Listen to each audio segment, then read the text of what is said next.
네, 지금부터 제33차 개혁신당 최고위원회 회의를 시작하겠습니다. 먼저 이준석 당대표의 모두 발언이 있겠습니다. 예, 문진석 의원과 김남국 비서관 간의 오고한 텔레그램 메시지는 이재명 정부의 인사가 어떻게 망가지고 있는지를 그대로 보여줍니다. 인사에서 학연과 지연으로 엮여있는 사람들끼리 서로 잘 알고 지내는 것은 인지상정입니다. 그러나 중앙대 출신의 인사를 중앙대 출신인 문진석 의원이 중앙대 출신의 김남국 비서관에게 부적절한 경로로 중앙대 출신의 대통령에게 전달해달라고 부탁했다는 것 자체가 이 정권의 인사가 얼마나 카르텔화되어 진행되는지 드러내 보이는 것입니다. 문진석 의원 본인이 내가 추천하면 강훈식 실장이 반대할 거니까 아우가 추천 좀 해봐 라고 직접 썼습니다. 공식 채널로 가면 반대당할 것을 알면서 그들만의 중앙대 라인 우회로를 택한 것입니다. 게다가 지금 청탁한 그 자리는 완성차 업체들이 회원사로 들어있는 권위 있는 자리입니다. 현대차, 기아, 르노코리아 등 5개 완성차 업체가 참여하는 한국자동차산업협회 회장 자리입니다. 그런데 청탁받은 인사는 잠시 다른 협회에서 대관 업무로 추정되는 부회장직을 맡은 것 외에 자동차 산업과의 관계가 전무합니다. 해당 협회는 원래 국내 굴지의 자동차 완성차 업체 임원 정도의 경력을 가진 분이나 산업부 관료로 해당 업무에 최소 정통한 분이 가는 자리입니다. 정외과 출신의 선대위 경력 등으로 소개되는 분에게 대한민국 자동차 산업의 발전을 위한 역할을 맡기는 것은 이재명 대통령이 유엔 대사로 변호사를 보내는 것만큼 맞지 않는 인사입니다.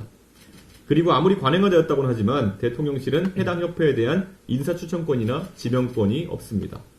또한 무엇보다 심각한 것은 김현지 부속실장의 이름이 엉뚱한 곳에서 등장했다는 것입니다. 김남국 비서관은 훈식이 형이랑 현지 누나한테 추천할게요 라고 답했습니다.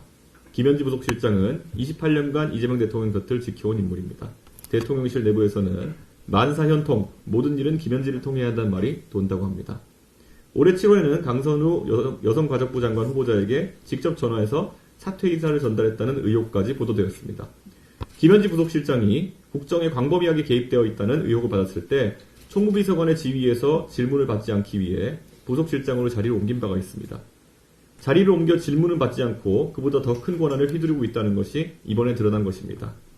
세상에서 가장 달콤한 것이 감시받지 않는 권력이고 그 감시받지 않는 권력에 도취되었던 비선 실세들은 정권을 무너뜨렸습니다. 바로 최순실과 김건희입니다.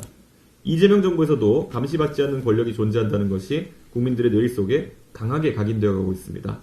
특별감찰관을 두십시오. 대통령이 불편해하고 김현지 부속실장이 두려워할 만한 인물로 특별감찰관을 지명하시면 됩니다. 대통령께서 가장 적대시하고 두려워하시는 검찰에 능력 있는 검사 한 명을 지명해서 한번 그의 기준으로 이재명 정부의 공직기강을 잡아보도록 해보십시오. 모 인사가 김현지 부속실장이 레드팀 역할을 한다고 방송에서 옹호하고 다니는데 기가 찹니다. 말은 똑바로 합시다. 김현지가 레드팀이 아니라 김현지 같은 사람을 잡아내는 것이 바로 레드팀입니다. 네, 다음으로 손아람 원내대표의 모두 발언이 있겠습니다. 예, 그럼